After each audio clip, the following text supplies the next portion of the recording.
ఒకానొక రోజు ఒక ఒంటరిగా ఉన్నటువంటి ఆమె ఇప్పుడు బ్రతుకుతున్నది 5వ భర్త. అసలు ఆమె భర్తో కాదో తెలియదు.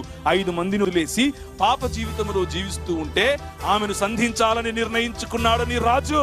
ఆమె దగ్గరికి వెళ్ళాలని నిర్ణయించుకున్న నీ రాజు ఆమె ఒంటరిగా ఒక చోటికి వచ్చి నీళ్లు పట్టుకుంటుంది అని తెలిసి, ఈ రాజు భూమి ఆకాశములను సృజించిన రాజు, కలిగి ఉన్నదేదియు ఆయన లేకుండా కలుగలేదు అని చెప్పిన రాజు, ఈ రాజు వెళ్ళి ఆమె కోసం వెయిట్ చేస్తూ కూర్చున్నాడు. అధికారి దగ్గరికి వెళితే గంటలు వెయిట్ చేయాలి. మీటింగ్ కు రావాలంటే పాస్టర్లు గంటలు వెయిట్ చేయిస్తారు. కానీ ఈ రాజు అలా కాదు. ఆమె వచ్చింది. ఆమె వస్తే అమ్మా నీళ్ళు ఇస్తావా అని అడిగాడు. ఆ రాజును మీ ముందు ప్రకటిస్తున్నాను.